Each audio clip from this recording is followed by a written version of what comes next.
जय हिंद साथियों, मैं पारस कुमार आप सभी का स्वागत करता हूं पारस फ्री एजुकेशन में।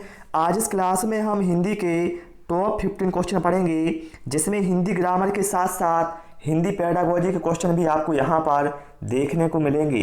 पहला प्रश्न क्या है?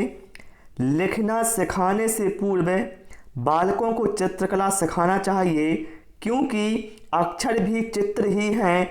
इस मत का समर्थन किसने किया था? बताएं आप लोग। तो मेरे भाई, इस मत का समर्थन किया है महात्मा गांधी ने।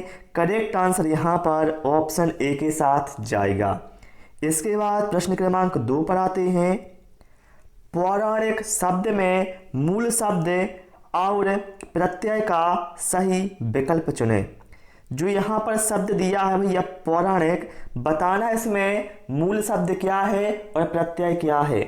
तो मेरे भाई, इसमें मूल शब्द है पुराण और प्रत्यय है एक। ठीक है, तो यहाँ पर जो करेक्ट आंसर है वो हमारा ऑप्शन सी के साथ चला जाएगा। ठीक है, चलिए इसके बाद प्रश्न क्रमांक 3 पर आते हैं। और आप सभी से रिक्वेस्ट है, वीडियो पसंद आए वीडियो को लाइक और शेयर करें और चैनल को जरूर सब्सक्राइब करें। और बहुत जल्दी संस्कृत पेडागोजी की क्लास भी स्टार्ट होने वाली है।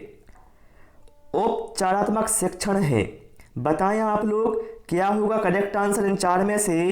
उपचारात्मक शिक्षण क्या है?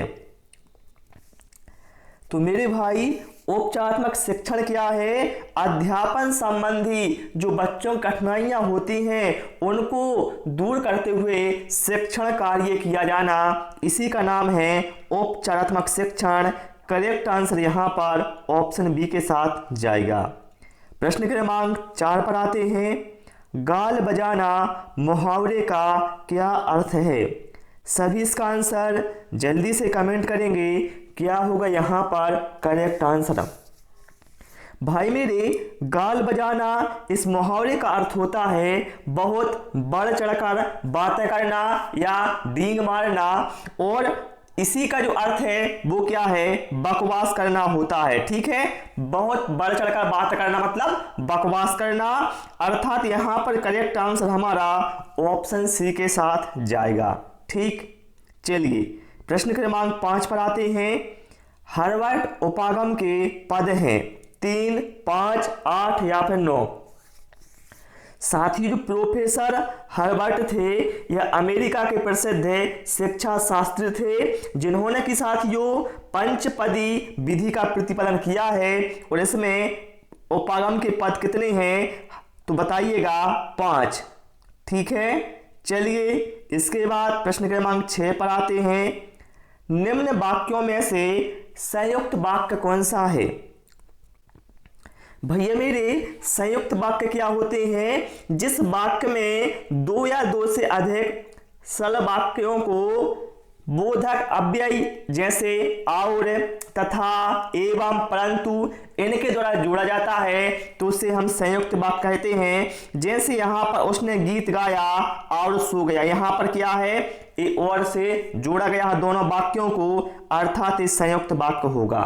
ठीक है, चलिए इसके बाद प्रश्न क्रमांक 7 पर आते हैं। संश्लेषण विधि में सिखाने की प्रक्रिया है, बताएं आप लोग। जो संश्लेषण विधि है इसमें सिखाने की प्रक्रिया किस प्रकार से होती है, उसका अनुक्रम क्या होता है? तो मेरे भैया, संश्लेषण विधि में सबसे पहले वर्ण अर्थात वर्णमाला सिखाई जाती है। उसके बाद जब वर्णमाला का ज्ञान हो जाता है तो शब्दों को सिखाया जाता है, और जब शब्दों का ज्ञान हो जाता है तो फिर वाक्यों को सिखाया जाता है। अर्थात यहाँ पर जो करेक्ट आंसर है ऑप्शन ए के साथ चला जाएगा। सबसे पहले वर्ण सिखाए जाएंगे, फिर शब्द, फिर वाक्य। ठीक, चलिए अगला प्रश्न है। माल गोदाम में कौन सा समास है? देखिए, माल गोदाम मतलब क्या है? माल के लिए गोदाम। क्या है? माल के लिए गोदाम, जिसे कहा जाएगा माल गोदाम। ठीक है, तो भैया यहाँ पर जो समास होगा उसका नाम होगा तत्पुरुष समास। जैसे मैं कहूँ राजमहल तो राजा का महल, तो यहाँ भी क्या है? तत्पुरुष समास होगा। ठीक है, चलिए इसके बाद प्रश्न क्रमांक 9 पर आते हैं। नाटक का संबंध किस ज्ञान इंद्रिय से है? मुंह से, कान व आंख से या फिर आंख से? भैया मेरे आप सभी जानते हैं नाटक में क्या होता है, हम दृश्य आंखों से देखते हैं और जो संवाद होता है उसे सुनते भी हैं साथ में। अर्थात यहाँ पर नाटक में क्या है, आंख और कान दोनों ज्ञानेंद्रियों से हम उसको मतलब यूज करते हैं। अर्थात करेक्ट आंसर यहाँ पर ऑप्शन सी के साथ जाएगा। अगला प्रश्न क्या है, शुद्ध रूप का चुनाव करें। बताएंगे आप लोग इनमें से कौन सा शुद्ध रूप होगा। तो भैया मेरे यहाँ पर जो शुद्ध रूप है वो है दायित्व, वो इस तरह से लिखा जाएगा जो जैसा ऑप्शन डी में कहा गया है। ठीक है, चलिए इसके बाद आते हैं हम प्रश्न क्रमांक 11 पर। सत्र की समाप्ति पर प्रयुक्त मूल्यांकन कौन सा है? क्या है, सत्र की समाप्ति पर बताना है कौन सा मूल्यांकन प्रयुक्त किया जाता है। तो भैया उसका नाम होता है संकलनात्मक मूल्यांकन। ठीक है, इसका साथ जो मुख्य प्रयोग है वह प्रमाणित करने के लिए किया जाता है कि एक विशेष कार्यक्रम के पश्चात विद्यार्थियों ने निर्धारित अधिगम उद्देश्य को कितनी अच्छी तरह से पूर्ण कर लिया है। ठीक है, चलिए इसके बाद प्रश्न क्रमांक 12 पर आते हैं। आशा से बहुत अधिक क्या कहलाता है? आशा से बहुत अधिक, तो मेरे भाई आशा से बहुत अधिक कहलाता है आशातीत। करेक्ट आंसर यहाँ पर ऑप्शन डी के साथ जाएगा। यदि आपसे पूछा जाए जिसकी आशा ना की गई हो उसे क्या कहा जाएगा, तो उसे कहा जाएगा अप्रत्याशित। ठीक है, और जिसकी आशा की गई हो उसे प्रत्याशित। चलिए अगला प्रश्न है, दृश्य श्रव्य साधन कौन सा है? देखिए दृश्य श्रव्य साधन मतलब क्या है, ऐसा साधन जिसमें हमें सुनाई भी देगा और दिखाई भी देगा, तो वो क्या है, चलचित्र या सिनेमा।